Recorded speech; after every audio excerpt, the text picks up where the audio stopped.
وعلیکم السلام ورحمة الله. محترمه تاسو ښه یاست؟ الله مو وساته، خدای مو کامیابه کړه.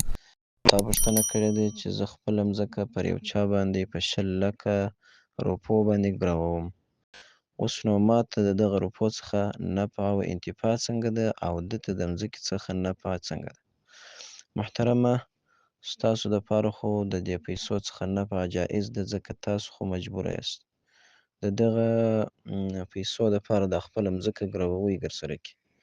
نو دا خو بیا اصلاً کې داسې کېږي لکه یو څوک چې د بل چا څخه پیسې په قرض باندې واخلي او نو دا پیسې په قرض اخیستل خو د دې دپاره وي چې سړی خپل ضرورت په ادا کړي. بره د ډېر باور دپاره او د زیات باور دپاره خپل یو شی هغه ته په ګروۍ باندې ورکړي چې دا ستا سره د باور دپاره پروت دی چې ته واچوه، ته به نو بیا راسه ورک سې، که نه یې دغه زما شی خو به ستا په لاس کې نو ستا دپاره مشکل نشته. اما کوم چې مځکه سوله یا یو بل دا شی سو چې هغه ته د هغه دپاره جایز نه دی، روا نه دی چې د هغه څه انتفاع اخلي.